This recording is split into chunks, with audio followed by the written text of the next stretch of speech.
Started around 2003, 2004.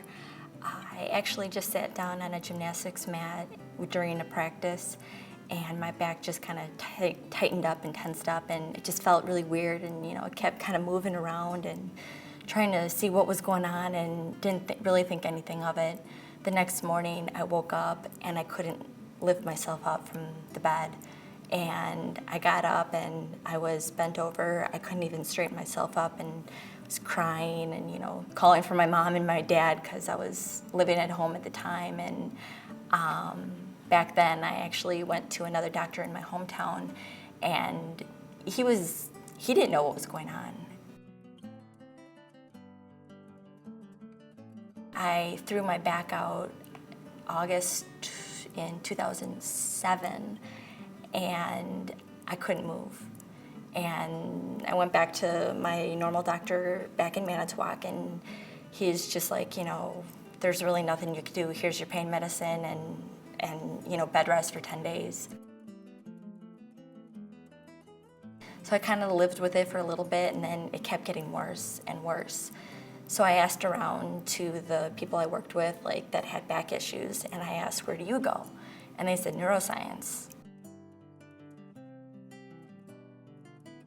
We had an MRI scan that demonstrated isolated single-level disc degeneration, and that was felt to be the cause of her pain.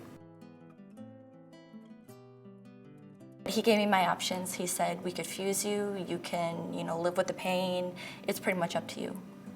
And at that point in my life, it was, well, I'm going to just live with it. And I've also had the cortisone injections that did absolutely nothing for me. I've done physical therapy that has done nothing for me unless I was actually doing it.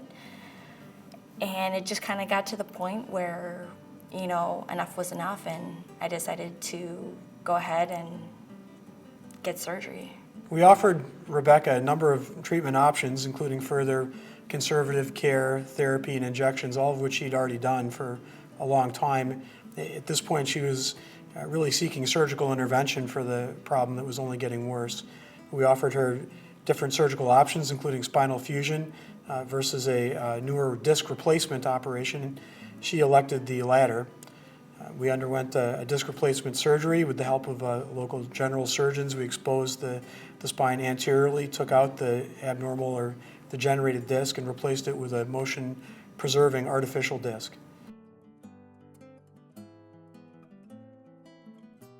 The surgery was enormously successful. Her back pain has gone down to 50% of what it was, and she's maintained incredible flexibility in her spine and is starting to get back to the activities that she previously enjoyed. It has changed my life. I can now say that I can, walk around and do simple tasks like picking something off the floor without worrying that it's going to go out. I can, maybe pick up my niece in a few months and pick her up and play with her without worrying that my back is going to go out. So this surgery has completely just changed my life.